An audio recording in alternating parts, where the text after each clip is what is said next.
UPL is the other one that we've been talking about. It's up 5% after fourth quarter numbers. We had the management earlier. So let's just sort of wrap these numbers up. Hormaz is here with exactly that. Hormaz, the numbers and what the management told you.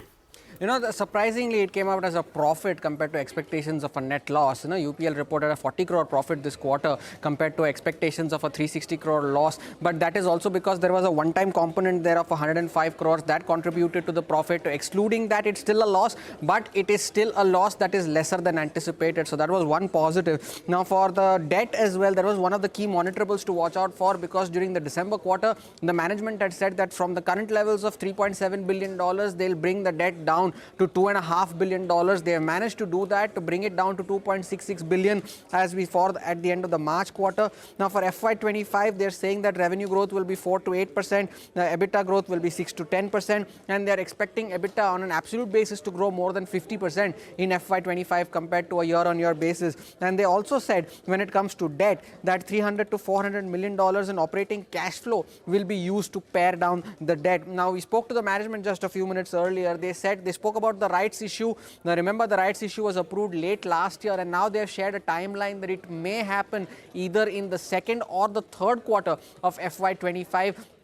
So that's the timeline they've shared on the rights issue. They said that they'll generate up to $500 million through this rights issue, and that will also be used to further pare down debt, although they did not give an absolute number. But if you take a rough calculation, you'd expect UPL to end FY25 with a net debt less than $2 billion.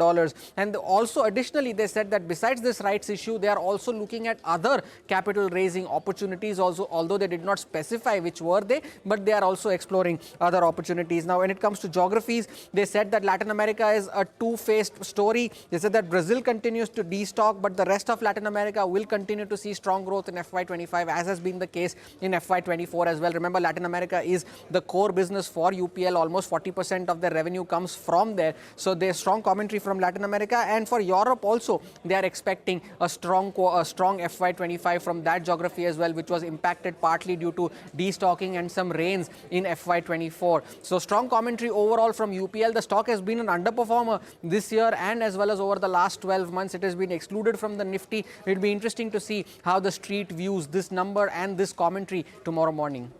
Got it. Thanks a lot for that, Hormaz. Anand.